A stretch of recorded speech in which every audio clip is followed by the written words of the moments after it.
Atenção, gente, imagens de satélite registraram o momento em que o furacão Milton, atingiu a Flórida, o Centro Nacional de Furacões dos Estados Unidos.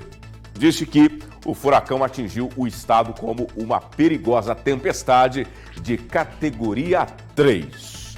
Débora Pérez comigo ao vivo, tá por dentro de tudo dos States, dos estrangeiros, desse furacão que virou notícia no mundo inteiro. E a gente, claro, fala um pouquinho desse assunto aqui porque seu Zé e Dona Maria tá querendo saber que situação é essa. Ô Débora, há o risco desse furacão, seu Milton, vir para cá também? Vir para cá ou não? Como é que tá? E o que o pessoal dos States conta aí? O perigo ainda é iminente?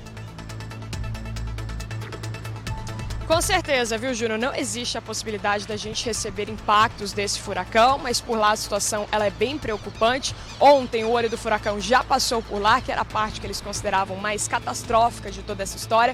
Ontem, por volta das 8h40, horário de Brasília, eles sentiram então os primeiros impactos em relação à passagem do furacão Milton na costa da Flórida. A gente está falando de um furacão que acabou trazendo diversos prejuízos, muitos problemas mesmo, principalmente problemas estruturais. Segundo o boletim que foi publicado pelas autoridades da região, pelo menos 125 casas foram destelhadas. Esses ventos eles foram computados ali em uma velocidade de 200 por hora, algo muito acima, muito diferente daquilo que eles estão habituados. Mas a partir do momento em que esse furacão tocou o solo americano, eles já sentiram que a categoria dele diminuiu de 3 para 2, lembrando que o máximo é de 5 em uma escala, para que eles consigam entender exatamente qual é a força desse impacto. O que a gente tem de informação, então, para contar ao longo dos próximos dias? A expectativa é de que esse furacão perca a força enquanto avança pela Flórida. Alertas de inundações no mais alto nível foram emitidos também para a cidade de Tampa, onde 2 milhões de pessoas receberam alertas sobre essas enchentes.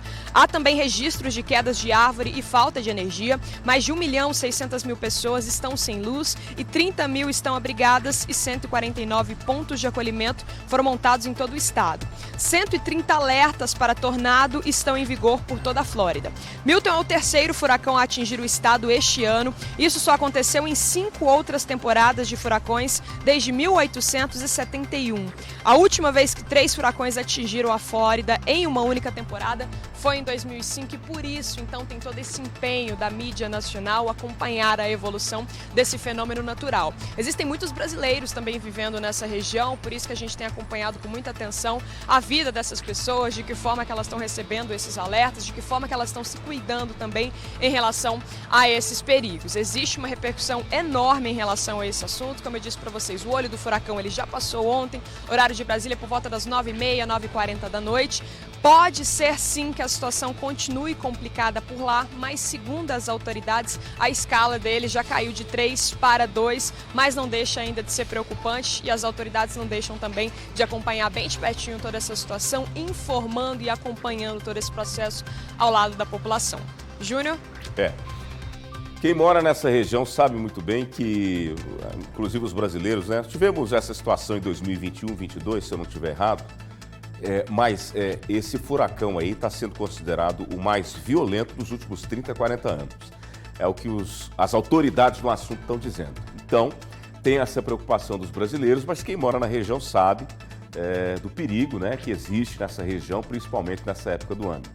Vamos torcer para que tudo fique bem, que seu Milton, seu Milton, cuidado aí, seu furacão. Menos.